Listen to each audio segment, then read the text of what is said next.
Ladies and gentlemen, esteemed faculty, distinguished guests, and the brilliant minds of IIT Madras, a very good evening to you all. Today, we are honored to welcome a leader of remarkable distinction, the President of Tamil Nadu Unit of the Bharatiya Janata Party, Thiru K. Annamalai.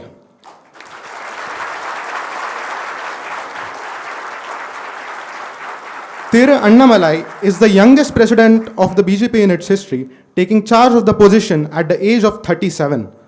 Before taking the helm of the BJP in Tamil Nadu, Annamalai had a distinguished career in the Indian Police Service in Karnataka, marked by a commitment to public service and a proactive approach to law enforcement, because of which he was popularly regarded as Karnataka's Singham, symbolizing his courage, integrity, and dedication towards justice. His transition from a career in law enforcement to politics marked a significant shift, bringing a fresh perspective and a dynamic leadership to the political arena. As the president of Tamil Nadu BJP, Thiru K. Annamalai has actively contributed to shaping the party's strategies and outreach in the state, even with his recent ongoing Padayatra called Yen Man, Yen Makkal, which literally translates to My Land, My People, thus reflecting a commitment to addressing the problems and difficulties of the common people. Today, we have the privilege of gaining insights from a leader who has not only served in the police force with a distinction, but has also taken on the responsibility of steering the BJP in Tamil Nadu. Let us extend a warm IIT Madras welcome to Thiru K. Annamalai, and eager to hear his thoughts on the challenges and opportunities that lie ahead of our great nation. I now request the Director of IIT Madras, Professor V. Kamakoti, and the Dean of Students, Professor Satyanarayana Gummadi, to facilitate Thiru K. Annamalai with an Angavastram.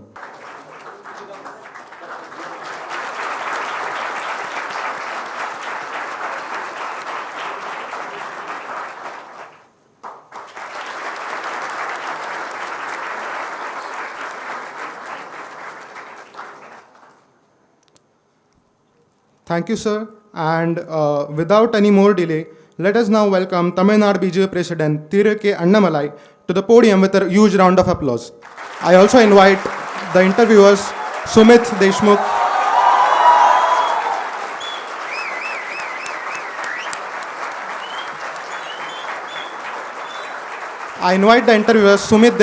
and Asha to the stage.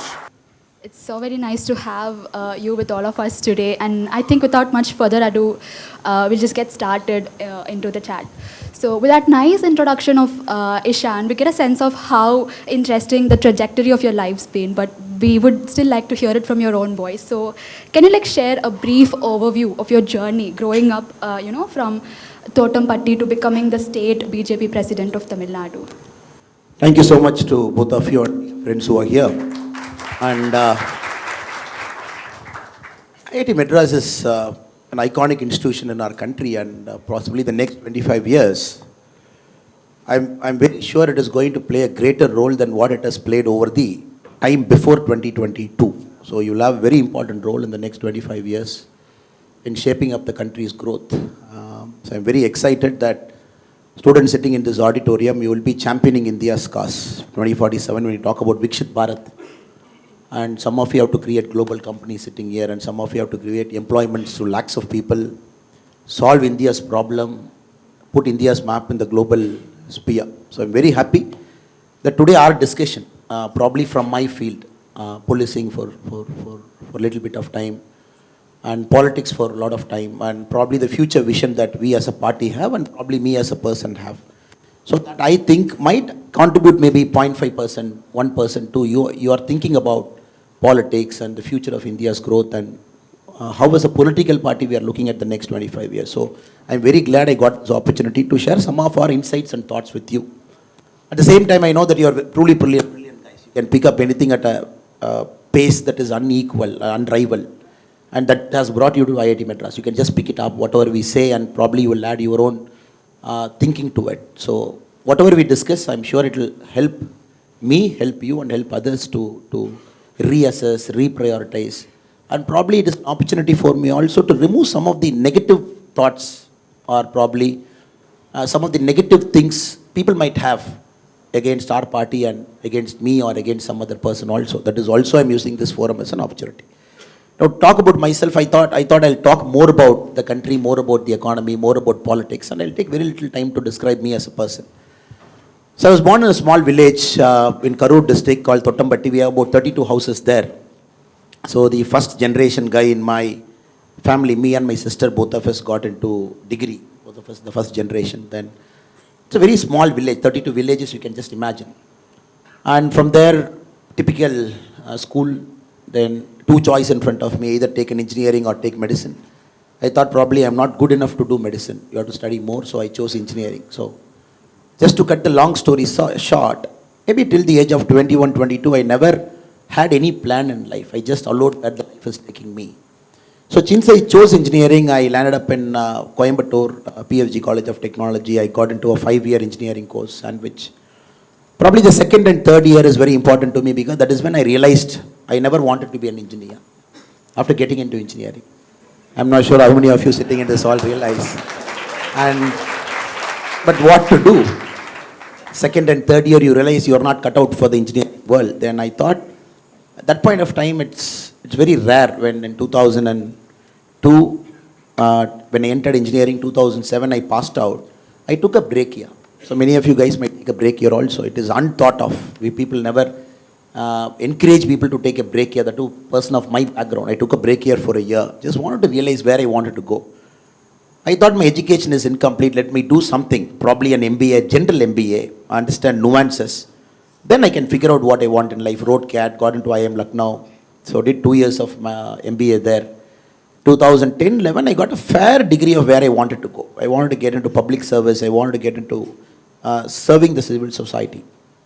And even then, the option of politics was still there. My first year MBA, normally in IIMs, you have this option of doing an internship.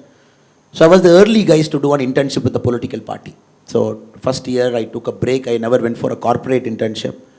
I interned with the political party, Mr. Vijaykanth's political party, at that point of time, DMDK in 2009. 3 months I was with them. Then after my internship, I realized I'm not good enough to get into politics. It's a very tough field, unforgiving for a first generation guy like me.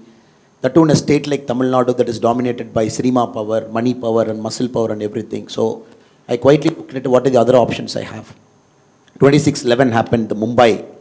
That had a lingering thought, big motivation for me to write civil service because you need some push to get into civil service. And even if you're intelligent, unless you don't have that motive to get into civil service, a lot of guys don't make it. That's why civil service is designed for people of above average ability and aptitude. But unless you have that calling factor, I see a lot of intelligent guys just going to the wayside because the calling factor is not there. For me, the calling factor was the Mumbai attack. Somebody entering into our country in 2008, November 26, killing people just like that, not being held accountable, politics just wasting time, telling the Americans, asking for a neutral observer, come talk to Pakistanis, find a way, and nothing was happening. So that was the push that was needed. Wrote civil service, got into IPS, Karnataka, 9.5 years. Very good period of my life. I still enjoy every moment of my khaki.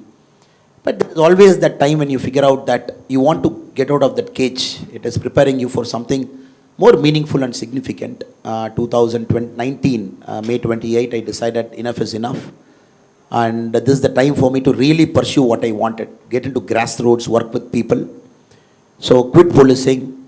Started a foundation called We the Leaders Foundation. Even now it is active. Ran it for a year with about 8,800 volunteers we have. We're active in a couple of districts in Tamil Nadu, especially in the western part of Tamil Nadu. Very active with it for a year. Organic farming, skilling, entrepreneurship, all those things. Then you are 36, 37 with an IPS background, sitting in a village doing something. Then you develop a curiosity. People develop a curiosity. People come calling. They ask, what are you doing? What are you doing in a village? Why not this? Why not that? That's how I got pulled into politics. So frankly speaking, I'm an accidental politician. And I never really wanted to get into politics because I always felt politics is not cut out for people like me who see life in just black and white. I don't see it in grey. And maybe that is a problem I always have. For me, it is either correct and wrong. And there is nothing called I operate in the middle. Politics, most of the time you have to be in the middle. You have to do all kinds of deals. You got to get all kinds of people along. And that tests your morality to the limit. And your morality is so tested. And many a times you got to do certain things. You're so uncomfortable in the short term because it is good for the long term. And many of the things that you have to do in the short term, even if it might appear good in the short term, it is really harmful in the long term. So every day it is that kind of things, whom you align, what kind of people you mingle with, and what kind of people you give a responsibility to. So here I am sitting in front of you. So maybe this is my life over the last 37, 38 years. Thank you.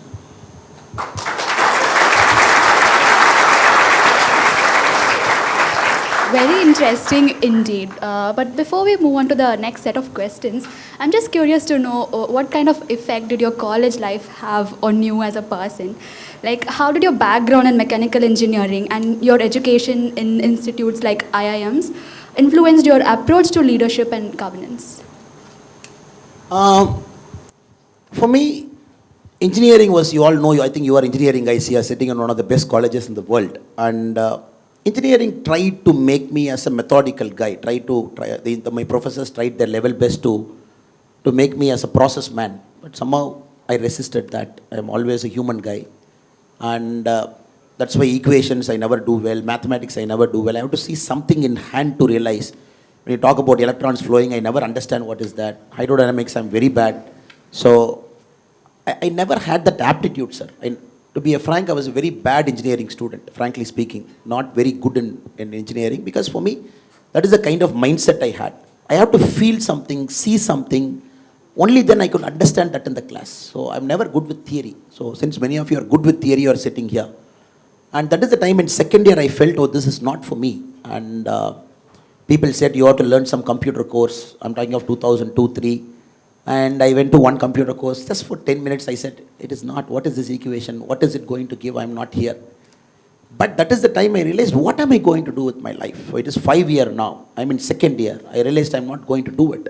3 years. What am I going to do? Then I started immersing myself in a lot of extracurricular activities. So part of a couple of clubs. I still remember when the tsunami struck Tamil Nadu, the coastal part. And I went to my principal, I said, I want to go there and serve.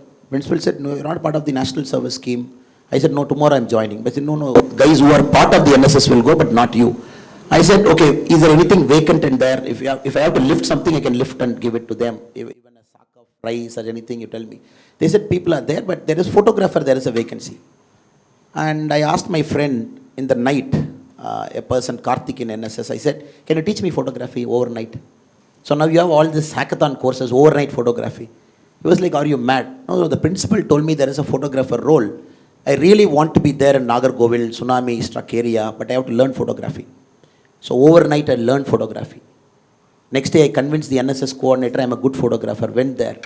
When the pictures came, it was either a hand or a leg or a part of a body. And the reason I'm trying to tell you this story is, that motivated me. So I found, okay, my calling is somewhere here. So unless you explore yourself, you'll never know what is your calling. When the campus gives you so many opportunities, clubs, personality club, character club, NSS, you have dramatics, all kind of things. So for me, I pushed myself to get into uncomfortable situation in the campus. And I also used to stammer. And a guy coming from village, Tamil medium, then picking up English, your mind has to process that. So I used to go to the campus people and ask my professors, can I give a vote of thanks? Can I start with a simple vote of thanks? And can you ask me to go and give this introduction like the gentleman who gave me very, very beautifully, he said, a lot of nice words which I think I don't deserve also. And slowly I prepared myself. So campus, to put it short, is the place where I ironed out my deficiency. I knew what I'm bad. I knew what I'm better. So I wanted to improve my better part of my personality. I wanted to slowly remove the small things that is hindering my personality development. So that I used my engineering very fully. Third year, fourth year, fifth year, thoroughly I used it. Travel, get into uncomfortable zones of public speaking. I want to speak, but I'm not good in speaking. Better my English. So that is the most important thing I remember on the campus. So that gave me the courage to take a break here. And my father was against it. He said, look, we all come from a village and you are trying to chase something which is not visible. And why can't you take a job that is in hand? Why can't you, sorry, I think I'm not seeing this side. And why can't you take a job and settle down? It was the hardest thing in life for me at the age of 21. 22, the hardest thing was me to say no And I never knew a single person in my life who took a break here. I never knew a single person. I never knew there is something called break here. Then 1 year I again explored what I want to do. Should I do this? So I would say college helped me to move from a village boy to a person who is searching his identity. What am I going to do in life? So that gave me the courage to resist a lot of tendency to pick up something that is good in the short run. Pick up this, take up a job that, which it gave me the courage by 5th year, because saying no is the hardest thing, sister. And especially in IIT Chennai, when you have so many opportunities in front of you, day zero companies just landing up and everybody wants to pick the smartest brain in the world. And I think it will require a lot of courage the more higher you go in life to say no. When you don't have anything, it is easier to say no. In IIT Chennai, how can you say no? When there is everything in front of you. I hope and pray for you also, the college over the next 4-5 years, whatever courses you are doing, 5-year course, 4-year course, it will help you to understand what you want to do in life. And probably if at the end of 4th year, 5th year, if you can pick up a clear yes and clear no, I think IIT has done its job. That is how I see my college.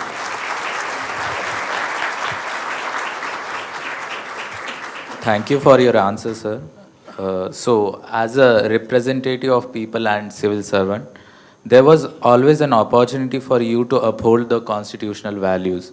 So, then what made you to choose politics as your career? Same constitution made me to choose politics. Frankly speaking, I think it is some Greek philosopher who said, the highest calling in public life is politics. That's the highest calling. That's why we call it as political science. Because there is science to the whole idea of politics. And if you go on Google, you find a Greek philosopher who has written a book called How to Win Elections. He has given us science to winning an election. Thousands of years back he has written. And people like Plato at different points of time, they wanted to find out philosopher king, how to create a guardian who can rule our country very well. So they applied science to it. Take a child out, separate them from parents, teach them separately, and grow them up so that they become philosopher king. So Greeks applied science to politics. And that's why they call political science. Whether it is working now or not is a different question. And for me, I'm taking some extra time to answer this question because it's not an easy answer for me. Why policing and why politics? Why this shift after about 9.5 years? I remember day one in Labasna, the Lal Bahadur Shastri Academy of Administration, when a batch like this, IAS, IPS and IRS, we all sit together, foreign service. It's a 3 months course. We all have to do a combined course to get to know each other, cross assimilation. And there was an IPS officer who came and he was giving a lecture. He said, I know all of you guys are smart and you have cracked one of the toughest exams in India. And of course, many IITs are there, many IIMs are there, people from AIMS, some of the best institutes are there in that room. He said, the day one when you all get into your job, you think you are the smartest in the world because you've aced the toughest exam and we are preparing you. But you have to understand, a constable is more smarter than you. That when the day you realize that, that is the day your ego gets blown out. And that is the day you truly become a people's person. He gave an example. So I think he was allocated a cadre, probably Bihar or Jharkhand. That point of time it is Bihar mostly. And there was a case they had to hunt down a dacoit.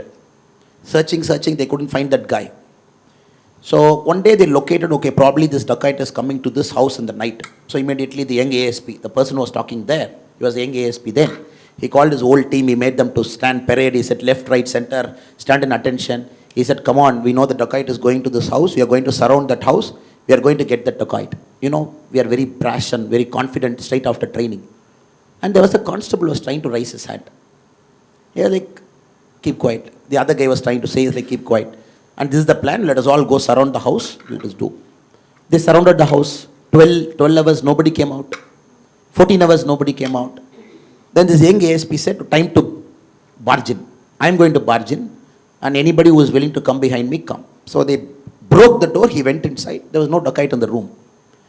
And just then from the behind, that person put a country-made gun to his head because he was standing behind the door. When he barged in, he was standing behind the door, he put a country. So that is the time he realized, oh, there is somebody behind me. And it was a literal hand-to-hand combat. He said that I could realize the death in my eyes because the gun is there. And we were fighting with hand-to-hand. He shouldn't shoot me. And literally he had to chew his face. And the young ASP has to bite his face, nose, ears. He has to chew him to bring him under control. And later because since he saw death in his eyes, after the incident, the roll call happened, everybody, the debriefing. And he asked the constable, what are you trying to tell me? You are raising your hand in the morning during the briefing. He said, no sir, what I was trying to tell is, when a person is inside that house, for natural call he has to come out. So let us wait outside and catch him. This is a very simple thing. And so many fundas and training and hand-to-hand combat and Krav Maga and all kinds of things they teach you in NP. He said, look, you got to have human intelligence. The day you think you got getting human intelligence, that comes from society. That comes from keeping the ears and eyes and everything open, all the senses. And when you start picking up these cues from people, that makes you a better person. So I never forget that moment. For me, it was like an epiphanic moment. It just opened my eyes. It said, look, there is a native intelligence out and let us go chase it.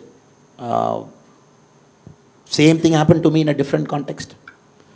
ASP, day one. Because once I tell the story and the shift only, probably I can do justice to your question. I had a fantastic driver. Young guy in ASP, Udupi district, Karkala. We had a Tata Sumo. He will drive, I'll be sitting in the front. And I'll be panicking.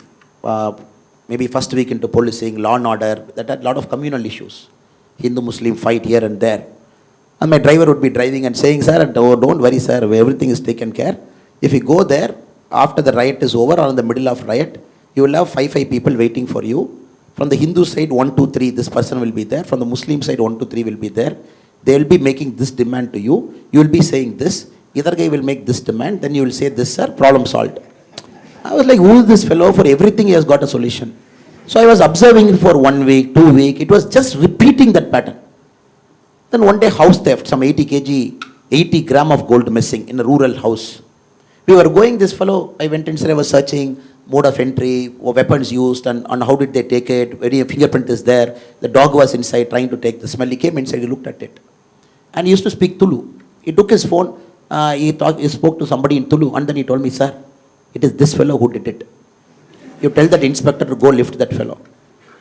And I was like, okay. So that day night I called him to I was staying in a small house. I said, come, we'll have dinner, chalo. He said, no, sir, I'm a constable, I'm not supposed to have dinner with you. Come here, we will sit down, let us have dinner together. I said, how do you know this? How do you give me solutions for every bloody problem in this society, and why are you a driver? He told me, no, sir, I am a driver for 17 years. Same area I'm driving. I have seen ASPs like you, 3 people. I have seen 6 DYSPs, Deputy Superintendent of Police, not IPS, same rank, Deputy Superintendent of Police. Same issue happens in a cycle, sir. May, this happens. Rainy season, dacoit comes. Summer season, riots come. And I keep going. I see the same pattern. Then I know who would have done it. So that day, you remember, sir, that HBT case, HBT is housebreaking theft. I went inside, I saw. The same guy has done a similar one 6 years before. Because he used one crowbar to open it and that is the entry. I said, this is the guy. So that was something great for me. Because for me, I felt, when I wrote a book also after I left IPS, I dedicated to the constables whom I worked with me. I said, this book is dedicated to all the constables who are with me. My dedication. Reason is, I think somehow we allow our ranks and big things that comes with life. Tomorrow you all will become very big. Some of the best in the world, and people will be waiting outside. Somebody, even to get appointments, I think we all have to take your time and come. But we just have to understand, the guy who's standing outside the door, he has got 100 times more native intelligence than us. Because even in a boardroom, the guy who's opening that door, he keeps seeing the CEO's mood coming in, CEO's mood going out. And he knows the small chit-chat that happens outside. He picks up everything over 10, 12 years. If you ask him, he will have a board solution better than the board member sitting inside. Because he picks up in the high tea they do, they pick up in the people who come out and comment about what is happening. The same thing for me. So then, for me, the concept of rank, ego, I'm somebody big, I'm superior, I'm rank-wise thing. Then I started immersing myself more in the ground. In the Karnataka 9 years, I resisted going to a city. I said I don't want city, I want rural area. I served continuously in rural area, small towns and good people, important people. Moment they posted me to a city, Mr. Kumarasamy was the chief minister then, he told me you should come to the city to work, enough of rural. I resisted, I said, sir, I'm not a city guy, sir. You put me in city, 50% of my time is protocol. I have to go salute somebody, receive them in the airport, take them in the car, wait outside when important meetings happen, put me in rural. He said, no, yeah, city land grabbing is happening, you come. The most uncomfortable timing for me was being in the city. I was the Deputy Commissioner of Police, Bangalore South, very important area. People love to go there, but day one I hated. Big people, all corporates, I'm meeting those kind of people. I'm meeting that young guy, a guy who comes with the veti, torn, comes to my office, he'll say, sir, he has tried to plunder my land, he has taken this, he has taken that. So those are the guys I was used to. I had an open door policy as a superintendent of police. Anybody can just walk in and no questions asked. The more higher I went in the service, I felt I'm just getting cut off with the people with whom I enjoyed working, grassroots. Then in my mind, I thought it's time to leave, but I never knew what to do. And 2018, I went for a Kailash pilgrimage, 53-day trip. No cell phones, nothing, cut out in the zone, you were there. And away from technology, it gave a lot of purpose to my life. It said, look, take that risk. People might think you're stupid. And leaving IPS in 9 years, when somebody asks you, what do you want to do? You don't even have an answer to say, I want to do this. So the transition happened. So I want to do something else and politics happened. So what I'm trying to say, the shift is, I always wanted to work in the ground. That is getting continuously manifested from the college days. Go to Tsunami, be there, be a part of NSS, clean some toilet, build a compound wall outside a school. So always hands-on. You put me in a room, make me to do a meeting, I'm totally uncomfortable. So I can make it on record also as the BJP state president of Tamil Nadu. I must have gone to the office maybe 50 days in the last 3 years. I never go to office. I never go to office. I keep people, I say, you solve the problem. Send me reports, send me notes. Tell me where I should go. I tour like crazy. And I am in Yenman Yenmakkal Yatra, which he was kind enough to mention. So today I just finished 228 constituencies. I'm in the road for the continuous 6 months. And I'm in Chennai only because we have a lecture here.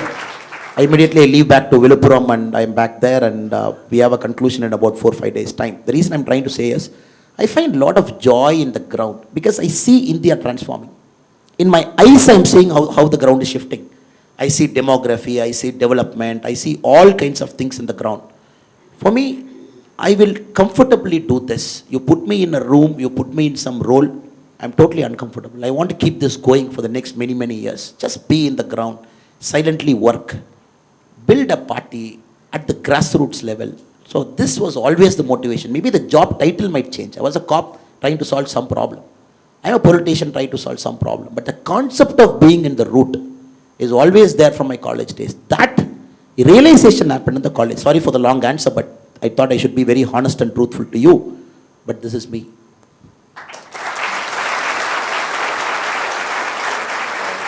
Thank you for the amazing insight, sir. So, being an ex-IPS officer and a leader of a national party, you have seen a lot of instances where social justice was upheld and some where it was not.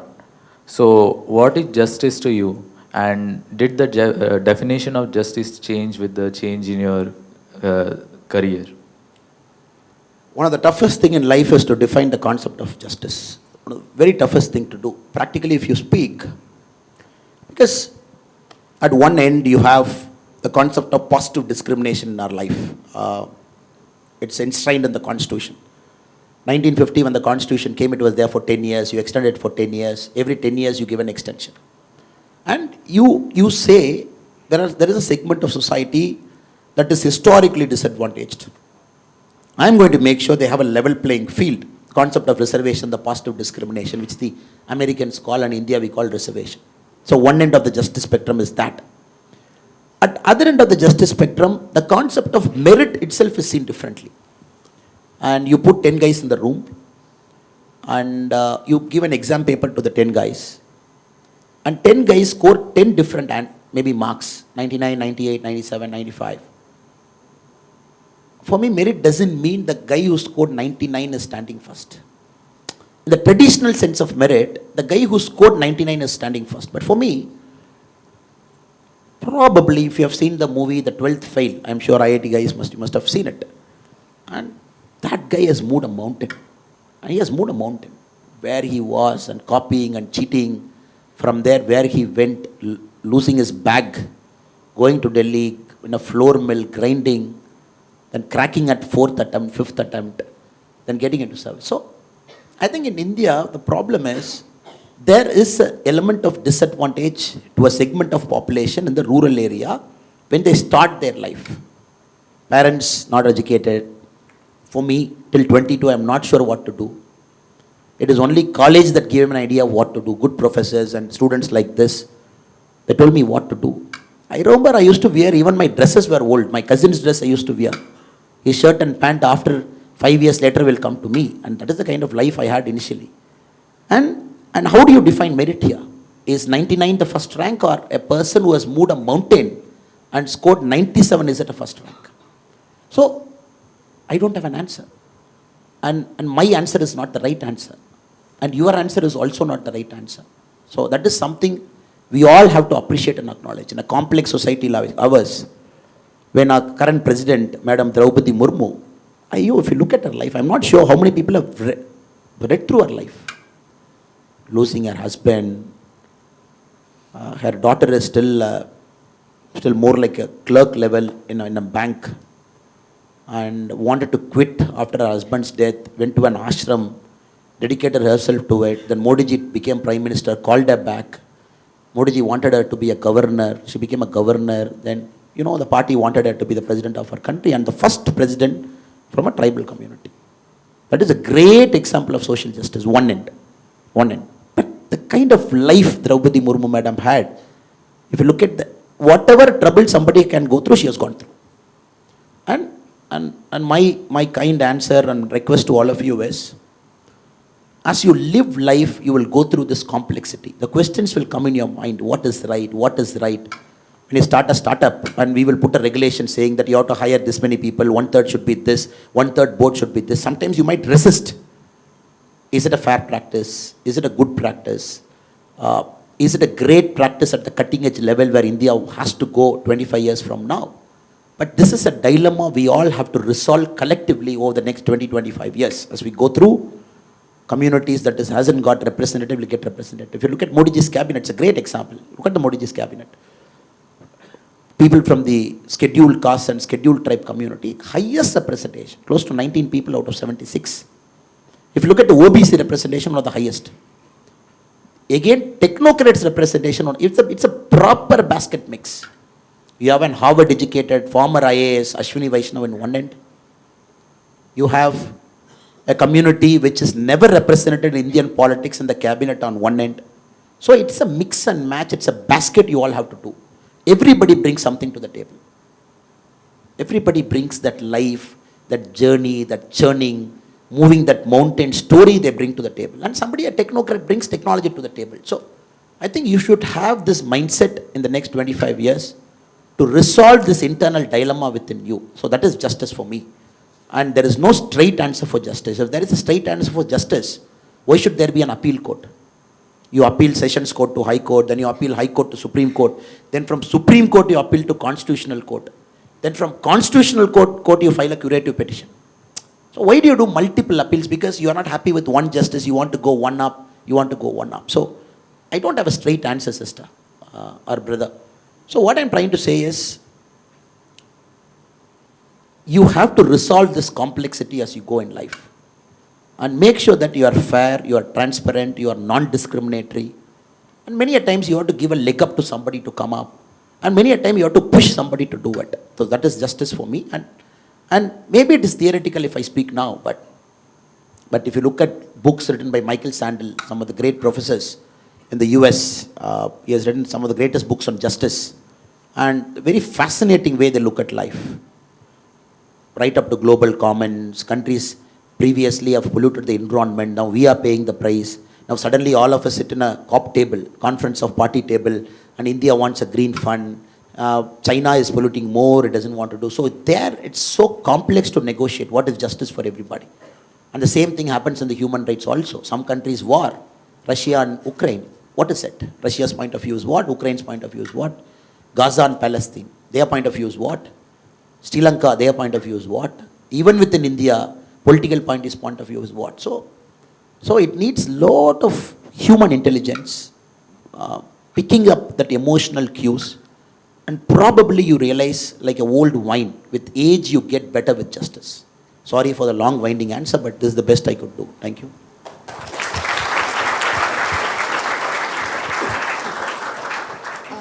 Thank you for that interesting insight, sir. We'd like to know your view on, right now the trend of deep fakes and fake news, they are very rampant. So even a lot of public figures, they also fall prey to it. And even our Prime Minister Modi, he's been cautioning us of its danger. So what are your thoughts on the critical role of accurate information in today's society? And additionally, how do you perceive the prevailing trend of misinformation and its impact on various aspects of our lives? Very important and interesting question, especially inside the IIT campus. But I would say, I'm asking this question back to you because I want an answer so that I can frame my answer around it again. Do you think you're traveling more than your grandparents? You're traveling more than your grandparents? You think yes? Okay. Do you think you're traveling more than your great-grandparents? Think you're doing it? Yes. More than your grandparents? Okay. So I'm going to read out something for you. So you both are sitting here. How are you sitting here? Let us track that genealogy. You're sitting here, you're sitting here. Let us track your genealogy and your genealogy. You had 2 parents, father, mother, you're here. 4 grandparents, 8 great-grandparents, 16 second great-grandparents, 32 third great-grandparents, 64 fourth great-grandparents, 128 fifth great-grandparents, 256 sixth great-grandparents, 512 seventh great-grandparents, 1024 eighth great-grandparents, 2048 ninth great-grandparents. I am just tracking you. How did you come here over the last 400 years? Why are you born now? So 4094 individuals have to react in a certain way for you to sit here, correct? Correct? 4094 individuals over the last 400 years, 12 generation have to react in a certain way. I think you are top geeks, right? So what do you call algorithm or whatever you call, so you are sitting here. The reason we have to understand is, in my personal opinion, our generation is one of the most poorest in terms of traveling and reading.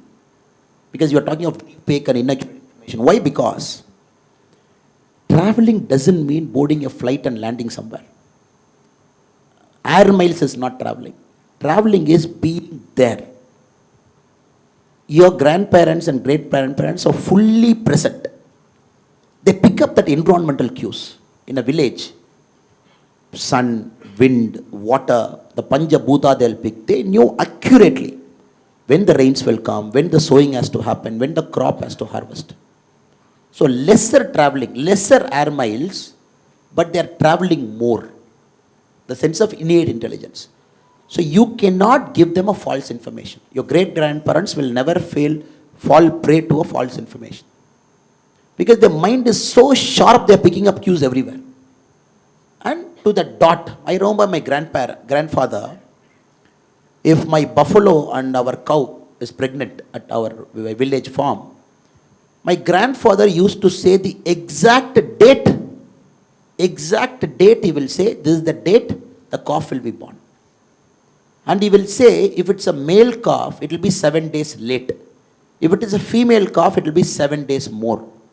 To that degree, Panchanka, with respect to the moon, he will calculate. Do you think your mathematical model can do that now? 100% no.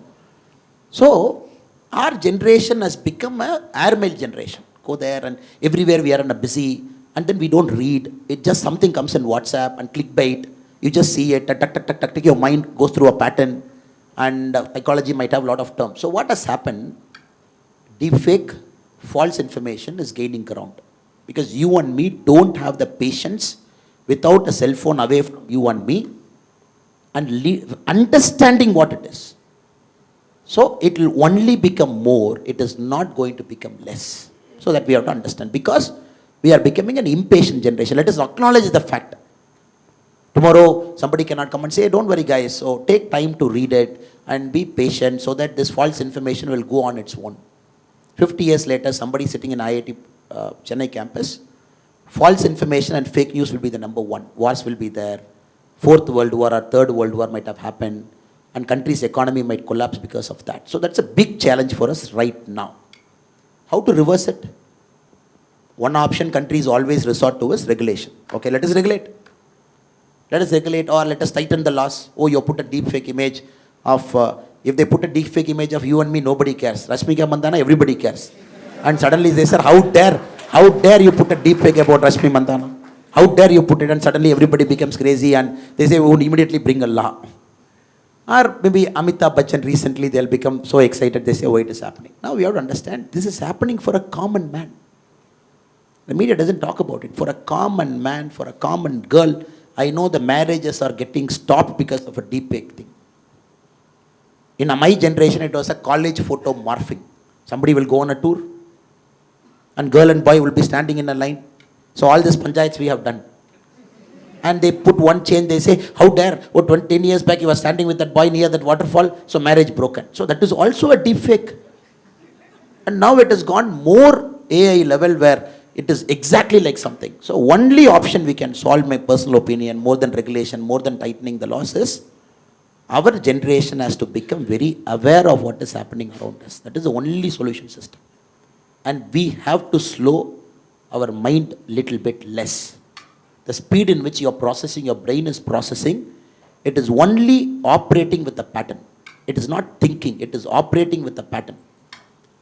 And especially IIT Chennai, the day you realize it, I think we will live a good life. Your mind is going through a pattern. It is picking up some information, it is going back, the neurons is getting fired 10 years back, 12 years back. It finds a pattern, it tells you, this guy is bad, this guy is good, this guy looks like this, he is harmful. So slow it down. Yoga is one. Meditation is one. Breathing is one. And being aware of who you are any time around you is one. So that is the only solution. It might look slightly unorthodox. What is this guy sitting here and talking? He should have talked about regulation. Today there is a big fight happening in Gemini. There is a fight that is happening. Rajiv Chandrasekharji has given a big statement. It is violating Section 3 of, there is a big expert sitting here in the front row. They all contribute to the government's policy making. I know for a fact many professors here are some of the best in computer science. They sit in some of the top boards of our country. But do you think that is a solution? I don't know. And China tried doing things in the American elections. Computers hacked Democratic Party. We all have seen the story. And cyber espionage is a big thing now. But for a person to read something against other person, probably slow it down the thinking. Take a moment of breath. Realize it's a false news, then you don't put that share and like and retweet. Moment it comes down, am I a jobless fellow to put a fake image of Rashmika Mandana if I don't get like? Since everybody forwards, everybody likes, everybody retweets, oh let me put one more deep fake image of some other actor. That is how jobless fellow do. Now when the retweets, likes and everything comes down because the society is becoming very conscious, then who is jobless to put a deep fake image? So this is my answer. Not sure whether it is orthodox or unorthodox, but this has come to my mind right now. Thank you, sir.